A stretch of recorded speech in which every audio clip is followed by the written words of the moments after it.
Bem-vindo a todos que estão me escutando. Aqui é o Padre Marcos dos Santos. Desde já, eu convido você a dar o seu joinha e ajudar a divulgar esse pequeno canal de evangelização. Nós estamos já no terceiro domingo do Advento, também chamado Domingo Gaudete, e nós vamos estar meditando o Evangelho. Propriamente hoje, eu quero falar um pouquinho mais sobre o sacramento da confissão, como uma preparação para nós celebrarmos bem o Natal do Senhor. O Senhor seja convosco, Ele está no meio de nós. Proclamação do Santo Evangelho de nosso Senhor Jesus Cristo, segundo São Mateus. Glória a vós, Senhor. Naquele tempo, João estava na prisão, e quando ouviu falar das obras de Cristo, enviou-lhes alguns discípulos, para lhes perguntarem: És tu aquele que há de vir, ou devemos esperar um outro? Jesus respondeu-lhe: Ide contar a João o que estás ouvindo e vendo. Os cegos recuperam a vista, os paralíticos andam, os leprosos são curados, os surdos ouvem, os mortos ressuscitam e os pobres são evangelizados. Feliz aquele que não se escandaliza por causa de mim. Os discípulos de João partiram e Jesus começou a falar às multidões sobre João. O que foste ver no deserto, um caniço agitado pelo vento? O que foste ver um homem vestido com roupas finas? Mas os que vestem roupas finas estão nos palácios dos reis. Então o que foste ver o profeta? Sim, eu vos afirmo, é alguém mais do que um profeta. É dele que está escrito: eis que envio o meu mensageiro à sua frente, ele vai preparar o seu caminho diante de ti. Em verdade vos digo, de todos os homens que já nasceram, nenhum é maior do que João Batista. No entanto, o menor do reino dos céus é maior do que ele. Palavra da salvação, glória a vós, Senhor. Que as palavras do Santo Evangelho perdoe nossos pecados. Amém. Ave Maria, cheia de graça, o Senhor é convosco, bendita sois vós entre as mulheres, bendito o fruto do vosso ventre, Jesus. Santa Maria, Mãe de Deus, rogai por nós pecadores, agora e na hora de nossa morte. Amém. Queridos irmãos e irmãs, nós já estamos nesse terceiro domingo do Advento, preparação para festejarmos o Natal do Senhor. E um dos requisitos, evidentemente, para bem celebrarmos o Natal do Senhor, é nós estarmos reconciliados com Deus. O Natal é por si a grande festa da reconciliação, a grande solenidade em que o céu se reconcilia com a terra, em que Deus se faz homem, a segunda pessoa da Santíssima Trindade, nosso Senhor Jesus Cristo, o Filho, tão consubstancial ao Pai, tão Deus quanto o Pai e o Espírito Santo, se encarna no seio da Santíssima Virgem Maria. Então é tempo de nós meditarmos, ao mesmo tempo, nos valores do Natal, ou seja, a humildade que Deus demonstrou ao fazer-se homem, a assumir a nossa condição, como nos diz São Gregório de Nissa, só pode ser redimido aquilo que foi assumido, assumindo a nossa carne, então, demonstrando a humildade, demonstrando a pobreza, o desprendimento, como nos diz São Paulo em Filipenses capítulo 2, esvaziando-se da sua glória, ou seja, ele sendo Deus, continuou sendo Deus, mas ele se esvazia da sua glória, da sua doxa, da sua luminosidade, realmente da sua majestade, para vir até a nossa pobreza, para falar com os homens com a linguagem dos homens. Então é o tempo em que nós devemos procurar reconciliar-nos com o Senhor e, evidentemente, com os irmãos, porque o próprio Jesus, ele vem nos dizer que nós não seremos perdoados se não perdoarmos. Como diz lá no Sermão da Montanha, mas que está no Evangelho de Lucas: perdoeis e sereis perdoados, né? Não julgueis e não sereis julgados, não condeneis e não sereis condenados, com a mesma medida que medirdes, sereis medidos. Como nós dizemos também no Pai Nosso, na segunda parte, né? Perdoai as nossas ofensas como nós perdoamos aquele que nos tem ofendido. A tradução original é até mais forte o sentido, porque diz: perdoai as nossas dívidas como nós perdoamos os nossos devedores, colocando aqui o pecado como uma dívida que nós contraímos com Deus. E Jesus, também na cruz, para nos dar exemplo, vem morrer perdoando.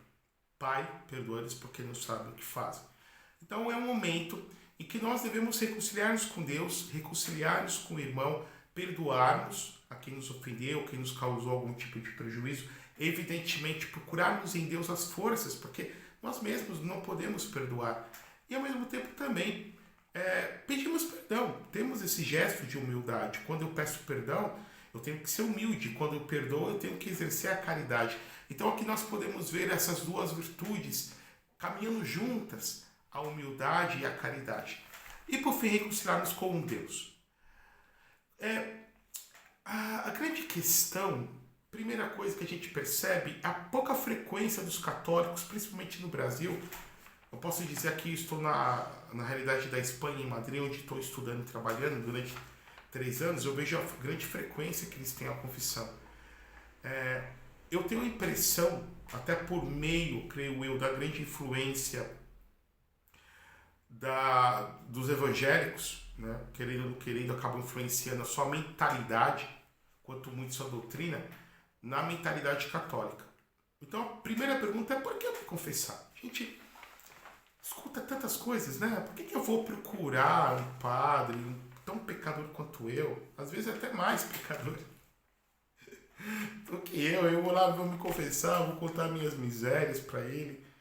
E aí como que fica, né? Por que fazer isso? Então é necessário que a minha proposta não só ajudar-nos a se confessar em poucos minutos, dar algumas dicas, mas apresentar as justificativas, apresentar a teologia, né? O logos, apresentar a argumentação, porque me confessar, evidentemente, volto com o efeito, que para que eu possa ser católico e me confessar, é necessário ser humilde, né? Se eu não exercito essa virtude, eu nunca vou conseguir realmente exercer o meu cristianismo, vivenciar o meu catolicismo. Então é necessário ter a humildade e ao mesmo tempo ter a fé. Então por que confessar como o padre? Claro, concordo com você, o padre é tão pecador ou mais que você. Mas o padre recebeu algo chamado sacramento da ordem, e que pela imposição das mãos do bispo, o bispo que é o sucessor dos apóstolos, o bispo que tem a plenitude do sacerdócio, ou seja, aquele poder sagrado. Então aqui é necessário nós irmos para o Novo Testamento, aos Evangelhos. Em 2 momentos nós vamos ver em Mateus capítulo 16, Jesus dando o poder de perdoar para Pedro, quando Jesus diz: "Tu és Pedro, sobre essa pedra edificarei a minha igreja, as portas do inferno não prevalecerão contra ela, eu te darei a chave do reino dos céus, o que você ligar na terra será ligado nos céus, o que você desligar na terra será desligado nos céus." Jesus dá esse poder de ligar, desligar, que é uma terminologia rabínica, para poder aludir ao perdão, à reconciliação do penitente com Deus e com a comunidade. Depois nós vamos ver este poder que Jesus deu só para Pedro. Aqui vemos o primado de Pedro estendido para os demais apóstolos, como vai estar, por exemplo, em Mateus 18, quando Jesus fala que vocês ligarem na terra será ligado nos céus, que vocês desligarem na terra será desligado nos céus. Vamos ver isso, propriamente dito, de uma forma bem mais objetiva, em João capítulo 20, quando Jesus, depois de ressuscitado, ressuscita pela manhã no domingo, à noite apareceram para os seus apóstolos. Jesus diz: primeiro, recebeu o Espírito Santo. Então o Espírito Santo é o primeiro dom, como fruto da ressurreição, recebeu o Espírito Santo. E aí Jesus diz: a paz esteja convosco. Então a paz do Espírito Santo. E aí ele continua falando para os apóstolos: os pecados que vocês perdoarem serão perdoados, quem vocês não perdoarem não serão perdoados. É até interessante aqui na tradução espanhola, retenidos, né? Então aquilo que vocês reterem serão retidos. Vamos ver uma certa alusão um pouquinho menos objetiva também em Tiago, quando Tiago, na carta de São Tiago, como está no Novo Testamento, ele vem falar para confessarmos uns com os outros. Claro que esse poder Jesus deu para os apóstolos, mas os apóstolos iriam morrer ao longo, né, dos anos, como todos morreram, e a maioria morreu mártires, com exceção de João Evangelista, que morreu de velhice, segundo a tradição. Segundo também está, por exemplo, História Eclesiástica de Eusébio de Cesareia. Mas esse poder de perdoar em nome de Jesus e o poder de consagrar o corpo e o sangue do Senhor, ou seja, o poder de consagrar, o poder de celebrar a Eucaristia, de renovar nos altares o sacrifício redentor da cruz, porque a missa é isso, é a renovação do sacrifício do Calvário de uma forma incruenta. Este poder foi sendo transmitido pela imposição das mãos a este sacramento, que a igreja dá o nome de ordem, porque ele se desdobra em 3 graus. O primeiro grau, que é o diaconato, do qual impostas as mãos para o serviço, não para o sacrifício. Depois, o segundo grau, o presbiterato, o presbítero, que somos nós padres, que significa ancião. Nós vamos ver já na primeira e segunda carta de Timóteo, Paulo desenvolvendo toda a hierarquia da igreja, o diaconato, o presbiterato e o episcopado, por fim o episcopado, que é aquele que tem a plenitude do sacerdócio. O presbítero, o padre, ele ajuda o bispo no exercício do seu munus, no exercício da sua missão. Tanto que na ordenação do padre, na oração consecratória, depois da imposição das mãos, está lá, fiel colaborador da ordem episcopal. Então, para a gente ter bem claro isso. Então, esse poder foi sendo transmitido ao longo das mãos, pela imposição das mãos, ao longo dos séculos, de geração em geração, para outros varões, para outros homens escolhidos por Deus e confirmados pela igreja, que são os nossos bispos. E aí, o bispo, ele confere este poder num grau subordinado, num grau subalterno para os presbíteros, que são os padres. Porque, é claro, porquanto um bispo não tem como atender toda a demanda dos penitentes da sua diocese. Todo bispo governa uma diocese, que é uma circunscrição territorial, e aí, depois, no âmbito diocesano, os padres, os párocos, principalmente, vão estar nas suas paróquias, que não é apenas a matriz, mas também uma circunscrição territorial. Na história do próprio sacramento, o sacramento ele é histórico. Então, por exemplo, o sacramento por excelência que perdoa os pecados é o batismo. O sacramento da confissão vai ser para os pecados cometidos depois do batismo. Então, no batismo é perdoado todos os pecados. É o sacramento por excelência da remissão total e integral dos pecados, tanto a culpa quanto a pena temporal devido aos pecados.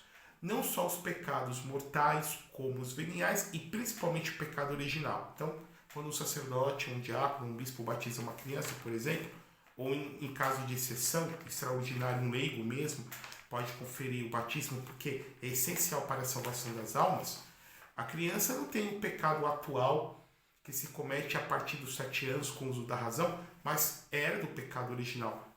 Este pecado é borrado, é apagado, é perdoado, é remido por meio do sacramento do batismo, que realiza o que significa e do qual os méritos de Cristo são aplicados. Nós vamos ter depois o sacramento da unção dos enfermos, que apesar de não ser catalogado como o sacramento de perdoar os pecados, ele também tem esse efeito de uma forma secundária, podemos assim dizer. Tanto é que só o presbítero, só o sacerdote e o bispo podem conferir a unção dos enfermos, no caso não o diácono, porque tem caráter de perdão de pecados, de remissão de pecados. Mas eu não vou desenvolver isso, eu vou voltar para a confissão. No começo da igreja, a praxis da igreja era, durante os primeiros séculos, apenas para os pecados mais graves, os pecados mais escandalosos que eram ministrados no sacramento da confissão. Tinha-se algumas regiões da igreja, por exemplo, no norte da África, alguns pecados tidos como irremissíveis, sem perdão. Então, por exemplo, a apostasia, que renunciou Jesus diante de um ídolo, ou diante, professando uma outra religião, a apostasia. O adultério também era tido como um pecado irremissível. E o pecado de homicídio. Nesses 3 casos, muitas das vezes, a pessoa só podia receber o sacramento da reconciliação, fazer a confissão, no leito de morte. Ok? Então, em algumas regiões da igreja, a igreja ainda não tinha normatizado sua doutrina, podemos assim dizer.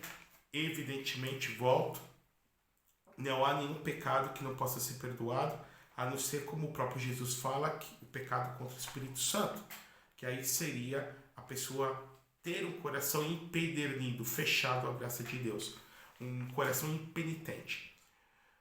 Depois, a igreja foi desenvolvendo sua prática pastoral. A pessoa, dependendo do pecado que ela cometia, ela entrava na ordem dos penitentes. E durante o sábado santo, durante a vigília pascal, com o bispo, a pessoa fazia uma confissão pública dos seus pecados e o bispo, em nome de Cristo da igreja, dava a absolvição para esse penitente.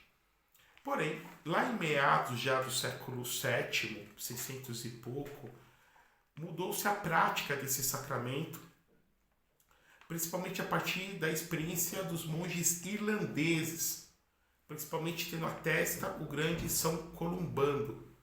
São Columbano, que era um monge, foi um grande monge missionário, expandindo o evangelho para toda a Europa ocidental, a Europa continental, corrigindo também, principalmente o clero. Eu estou aqui falando da alta Idade Média. Então temos, por exemplo, São Columbano, que era irlandês, evangelizando os bárbaros, como depois do século adiante, o grande São Bonifácio, o nome dele original era Wilfrido, que era inglês, e ele foi o chamado apóstolo dos germanos, os apóstolos dos alemães, dos povos germânicos.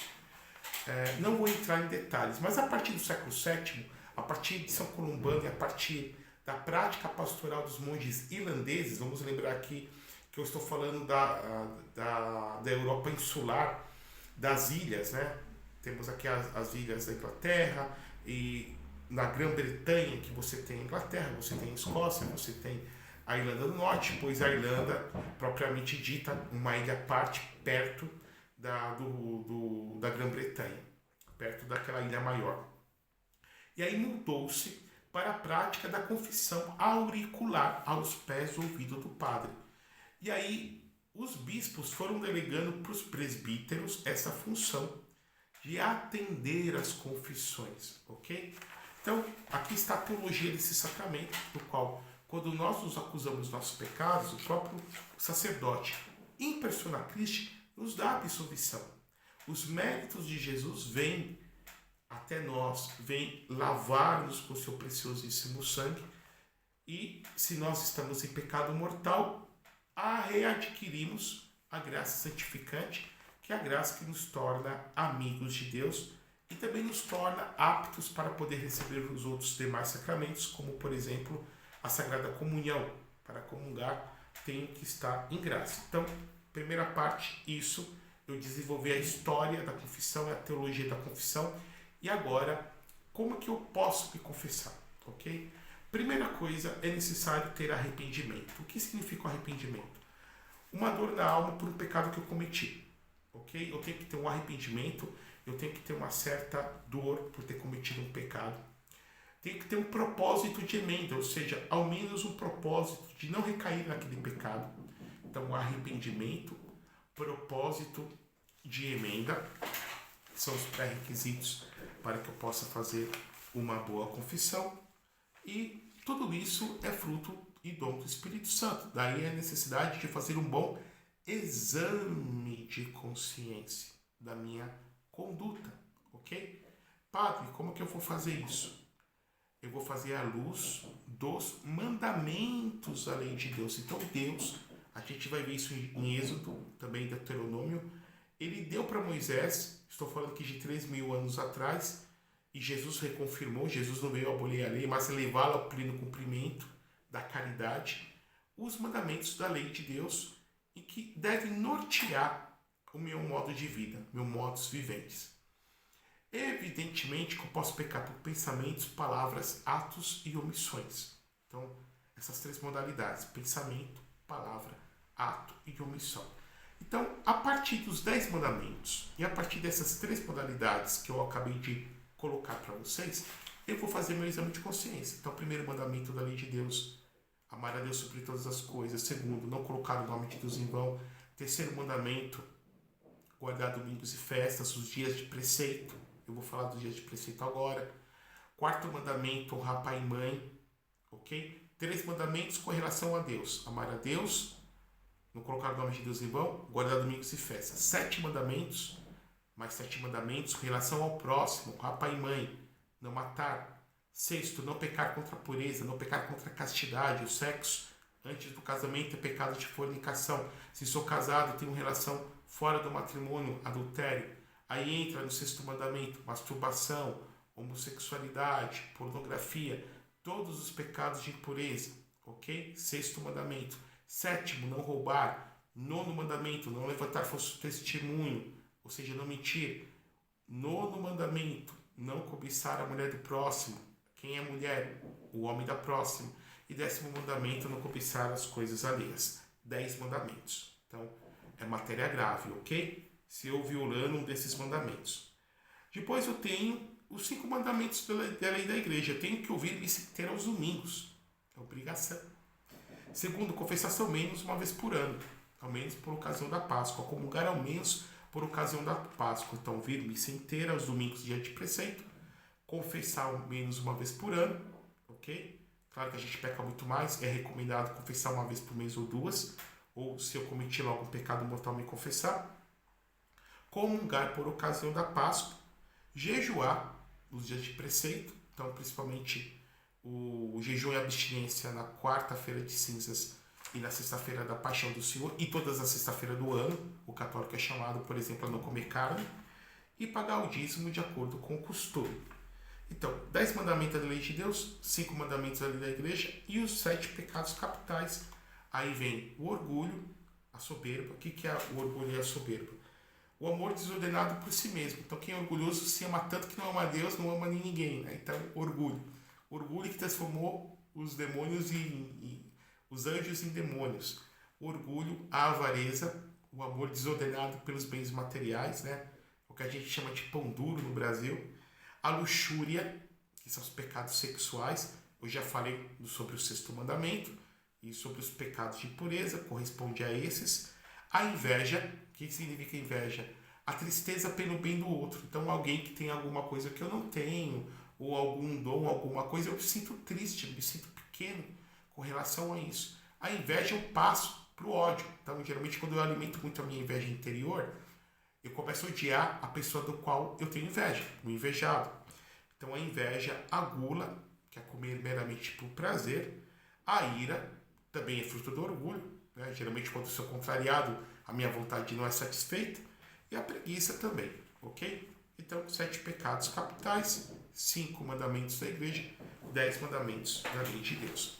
Peço para o Espírito Santo, me ilumina, me dê arrependimento, me dê dor no coração por ter feito esses pecados, me dê humildade e o propósito de não cometer esses pecados. Aí eu procuro o sacerdote, ok? Se você tem dificuldade, escreve, põe numa folha de papel. Alguns conselhos para acontecer o sacramento. Primeiro, tem que ter arrependimento. Temos 2 formas de arrependimento. A contrição, que é a forma perfeita, por exemplo, por amor a Deus.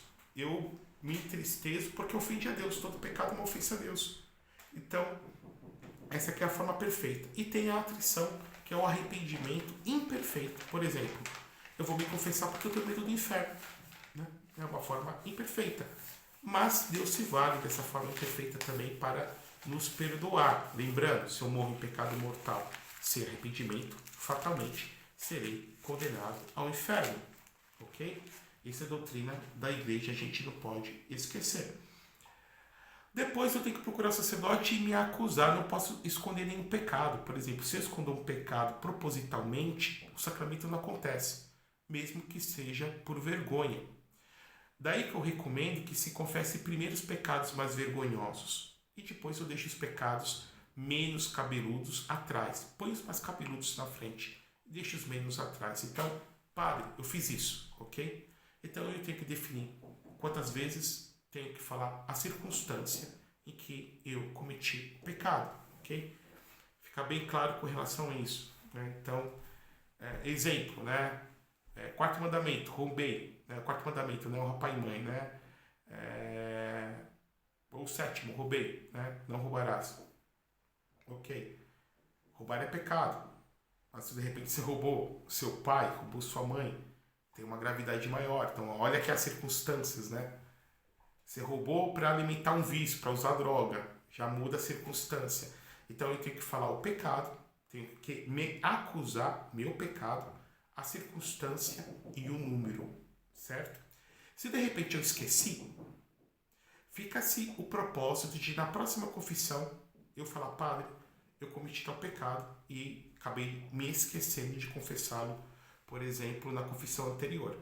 Se eu escondo, se eu omito propositalmente, além de, por exemplo, não ser perdoado, eu cometo um sacrilégio. Traduzindo, eu profano o sacramento da confissão.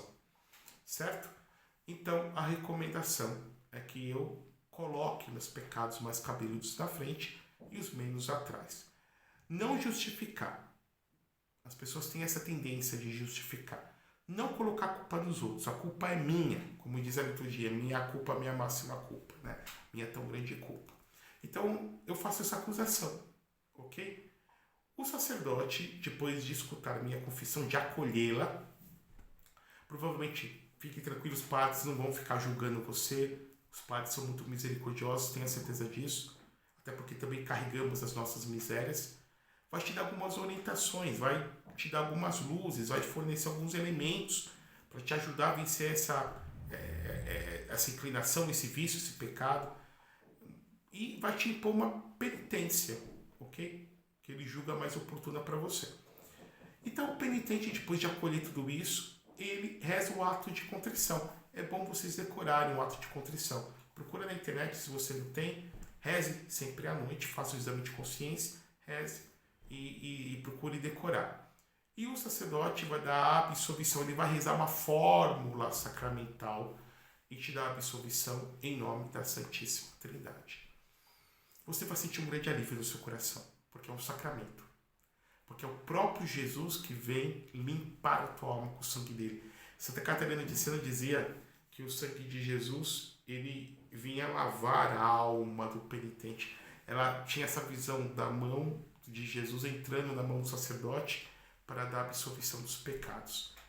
E porque o sacramento é a graça eficaz de Deus operando, né? Ele tem esse efeito ex operato, ex opere operato, tem essa força em si mesmo, mas ao mesmo tempo também depende das disposições do nosso coração, ex opere operandis, ou seja, o sacramento vai fazer menos ou mais efeito de acordo com as disposições que eu tenho, de abertura à graça de Deus. E a graça de Deus aqui é a sua gratuidade, é o seu amor, é a sua autocomunicação.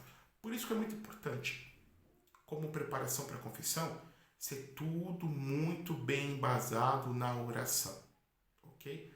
E os pecados que eu cometi, pode ter certeza que o padre vai guardar o sigilo sacramental e recomendo a você não contar para ninguém também. Ok? Prepare bem o seu Natal, tenha certeza que Nossa Senhora vai te ajudar e vai ser um Natal como você nunca teve antes, com o coração limpo, para poder encontrar com Jesus, receber Jesus que nasce também no seu coração. Que Deus Todo-Poderoso nos abençoe e nos guarde. Em nome do Pai, do Filho e do Espírito Santo. Amém.